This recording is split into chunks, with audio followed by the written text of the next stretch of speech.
it's that time already. Bill Shanks is wrapping up the football season tonight with one last outlook of what Georgia sports fans went through this fall.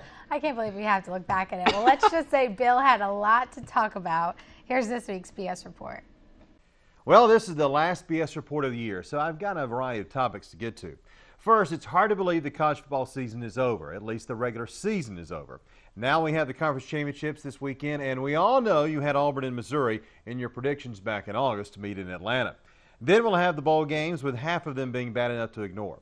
Unfortunately, Georgia and Georgia Tech, who combined for only 15 wins this season, will be in meaningless bowl games. Certainly, with all the talent in this state, these programs can do better in 2014. They better, or Mark Richt and Paul Johnson may be on the hot seat. The Falcons still have a few weeks left in their miserable season, and all of a sudden Atlanta looks like it might be ready to win a few. It's going to hurt the team, however, as with each victory the draft stock goes down a bit. But they've got lucky over the weekend playing Buffalo and Toronto.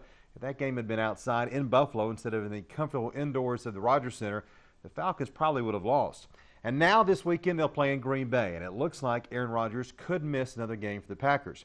This team needs talent, so please, Falcons, lose the rest of your games. You need Jadeveon Clowney or Jake Matthews. Have the Braves gotten rid of Dan Ugley yet? Well, no, and with every passing day it seems like it might be more difficult than they first believed.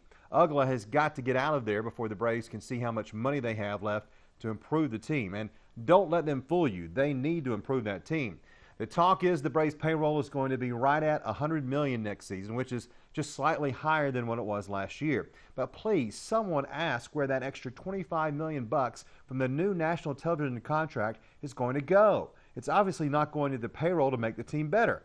Oh wait, we know where it's going, into that new stadium in Cobb County.